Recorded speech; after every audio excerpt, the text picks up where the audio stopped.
Jeffrey Kegel was walked away from the American dream of rock and roll stardom, turning down the chance to record as the lead singer for the band soon to be the Blue Oyster Cult. Instead, he sold all his possessions and moved from the suburbs of Long Island to the foothills of the Himalayas in search of happiness and a little-known saint named Neem Karoli Baba.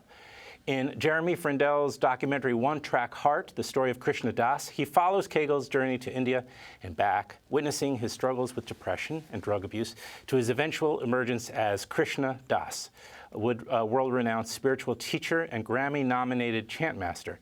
We'll meet the director and the producer in a moment, but first, take a look at the trailer. I think of him as someone who can convey emotion and belief and spirit with his voice, and that makes it very powerful. In the 70s, it was inconceivable that someone like Krishna Das would become world famous for singing kirtan. It's just absurd. Most singers are singing to the audience. He wants to sing only to Maharaj. And the audience listens in to this tremendous love affair. I wanted to be a singer, I wanted to be a rock and roller, I wanted to travel, and now that all that's happened. But it's just, I don't even know how it happened.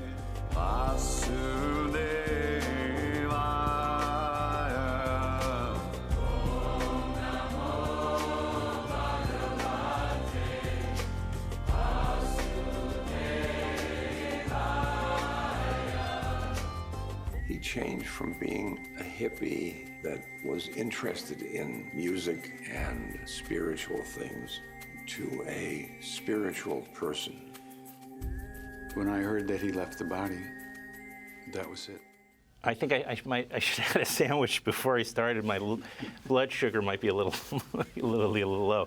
So just to clarify, Ram Devanini, you are a producer, but you produced the new project, which we're going to talk about as well. So we're going to talk about One Track Heart, which Jeremy, you directed. Yeah. But you did not produce that one. No, but both films actually share, not to jump too far ahead, but both films share this idea of a guy who's a rock star, right? And the redemption story, kind of the lost soul finding true meaning, right? From turning his back, but turning their backs on all the sort of superficial stuff like stardom, power, money, women. What am I thinking? What were they thinking, I should say? No. So start with a little bit kind of responding to that. Why you're so interested in that story, and also how you did come to this first film, One Track Heart. Well, there definitely is that theme between both of them of people, these two guys who are both rock and rollers, who make pretty seemingly odd choices to shift into another culture and look for something different than the sort of American dream of rock and roll stardom. The American version, yeah. The American version. We'll get to sex, drugs, and rock and roll. He does do a variation. Your second subject does a variation on that, but how did you meet Jeffrey Kegel, who is the subject of One Track Heart? Yeah. So I've been working in the film business for a long time here in New York, and it's not necessarily the healthiest environment all the time, mentally, physically. And I know what you mean. So I somehow ended up in this meditation retreat that I signed up for to try to become a little less insane. And then through that, I started practicing yoga and came across this guy, Krishna Das. Okay. And sat with him, and it was a fascinating character. I really connected to him. I used to play rock and roll music growing up and played in bands, and there was a long period where I thought that was what I was going to do. So I could definitely relate to this rock and roll guy who'd kind of gone on a shift into this other world. And I just thought he had such an amazing story, and he does. Couldn't understand why nobody had ever told it. So the more I got to know him, eventually I asked if I could make a film about him, and he kind of looks at me, he's like, yeah, sure. Well, one of the fascinating things is just how above board he is about his his weakness, his internal struggle, that of kind of always being gravitating towards or being threatened by, to gravitate that back toward a more, rock and roll lifestyle, or just the power and the glory part of what comes with that, and that the idea of now being the subject of a documentary, maybe he kind of grappled with that. I don't know, but I think as the fame has kind of come back in this totally different realm than he ever imagined before the film. Yeah. He did, and it kind of comes up in the film where all of a sudden he's got all. I think my favorite sort of telling of that was we talked to Don Was about putting the film up for a while. You know him? Like, oh, sure. Well, Don Was one of the biggest pop producers ever. Yeah, he's great. So I showed him the film. And he's like, I love it, man. He's like, he's sitting there doing his thing, and you look in front and you see all these girls everywhere dancing in front of him, and he's just got his eyes closed the whole time.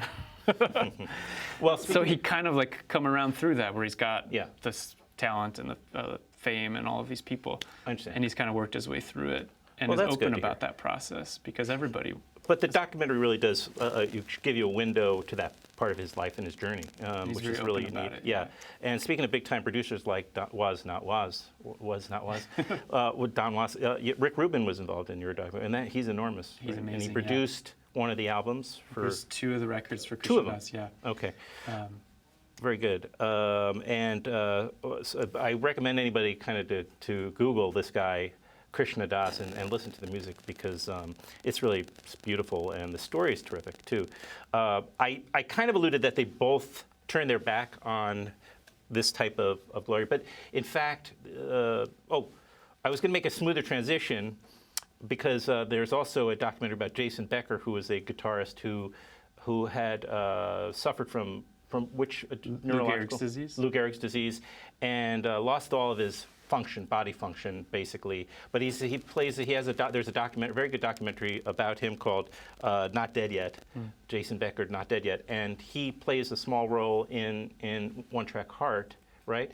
And he also played a role in introducing you to your more recent subject. Yeah. If that makes sense to my audience, it's a little convoluted, but. Do you want to talk about that? Yeah. And then we can bring Ram Devanini, the producer of your new documentary, into the conversation too. Yeah, so the film that Ram and I are working on now is about this guy, Marty Friedman, who used to be the guitar player in Megadeth, back in Megadeth's heyday.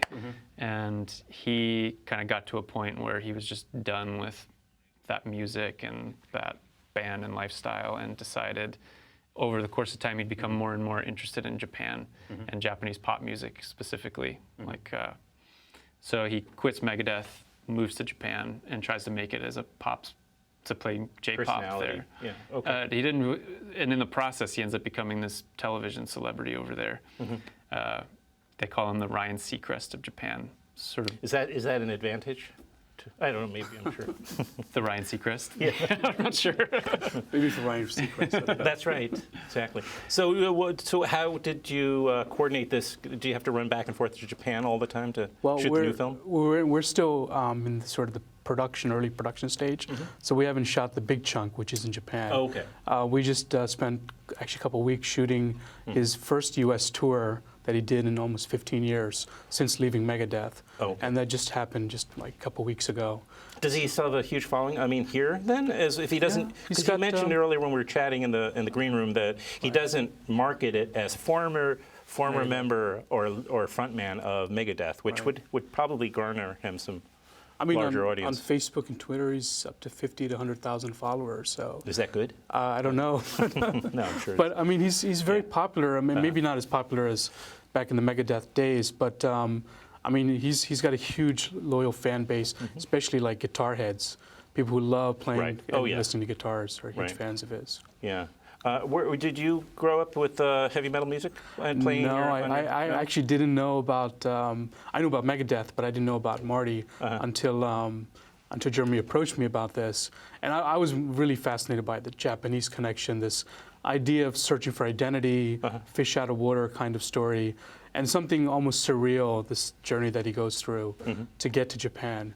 You know, we joke around, and we know he's a Jewish boy, but really a Japanese guy inside. Right. Oh, it's a Japanese guy. Yeah. I just love how so many of these guys that are in these heavy metal bands, and I know there's a major distinction between bands like Metallica, Megadeth, and hair bands, which even they've kind of been able to manage to keep a lot of credibility as nostalgicness as time passes by. But so many of these guys, or at least some of them, are these nice Jewish guys. Like, this brings up, of course, the one of my favorite documentaries of all time, Anvil, the story of Anvil, right, which is about some Canadian Jewish boys and their story.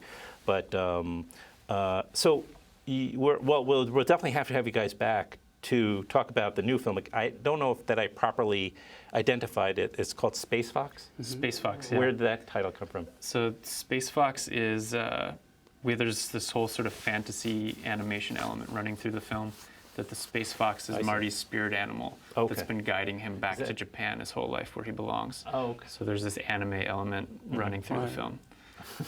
And that's also his Who did that? That's also his email address too. So. Oh, Space Fox at. Can't tell you that yet. At AOL.com. So you're getting that obviously going. You're about to go to Japan soon, maybe early next year. Hopefully. Early next year, and in the meantime, let's tell people where they can see One Track Heart, the story of Krishna Das. It's on iTunes and it's on Amazon and maybe some other platforms. There's so many nowadays. Mm-hmm. Do you play part in making that happen, Rob? No, he did this way. It just seems logical I'd be involved in this film, but being Indian, it's about India, but. I like the Japanese angle. And and your name is Ram, and he sings to Ram all the time. I know. Okay, of course, he wasn't Japanese enough for me, so. And did you have a film background though? Yeah, I produced the Russian Woodpecker, which that's right. Just recently came out. That's right. Yeah. So we just had on. Right, Chad Gracia. Chad and Fyodor on for their film. Mm-hmm. So it's kind of interesting, also. Sort of drastic change of subject matter there, isn't it? Yeah, I am definitely searching for identity myself. So I don't Ukraine, Japan, India, it's everywhere. Okay. Well, again, One Track Heart, again, available on digital platforms. So check that out. You can do that right after the end of this episode of BK Live. Don't do it beforehand. That would be a bit terrible. And look out, keep an eye out for Space Fox. Space Fox is coming. Coming soon, probably in 2017, maybe end of 2016. We'll see. That's what to we're be shooting for. Conservative. All right. Well, thanks both of you for coming on and putting up with me for the last few minutes. And.